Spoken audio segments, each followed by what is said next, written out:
Iran ও ইসরায়েলের মধ্যকার উত্তেজনার মধ্যেই মার্কিন প্রেসিডেন্ট ডোনাল্ড ট্রাম্প আশ্বাস দিয়েছেন শীঘ্রই এই দুই দেশ একটি শান্তি চুক্তিতে পৌঁছাবে। গত 15 জুন নিজের সামাজিক যোগাযোগ মাধ্যম ট্রুথ সোশ্যালে তিনি লিখেছেন, ইরান ও ইসরায়েলকে একটি চুক্তি করতে হবে, তারা করবে এবং আমরা শীঘ্রই শান্তি ফিরে পাব।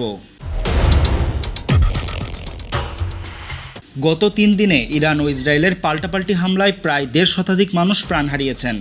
যদিও সংঘাত বন্ধে বেশ কিছু আনুষ্ঠানিক বৈঠক চলছে, ট্রাম্প বিস্তারিত কিছু জানাননি। অন্যদিকে ইসরায়েলের প্রধানমন্ত্রী বেঞ্জামিন নেতানিয়াহু ঘোষণা দিয়েছেন ইরানের বিরুদ্ধে তাদের অভিযান আরও তীব্র হবে, যা ট্রাম্পের শান্তিপূর্ণ মনোভাবের সঙ্গে সামঞ্জস্যপূর্ণ নয়। ট্রাম্পের রাজনৈতিক সমর্থকেরা তাকে সমালোচনা করলেও তিনি নিজেকে শান্তির দূত হিসেবে তুলে ধরছেন। তার কথায়, আমি অনেক কিছু করি কিন্তু কখনো কৃতিত্ব পাই না।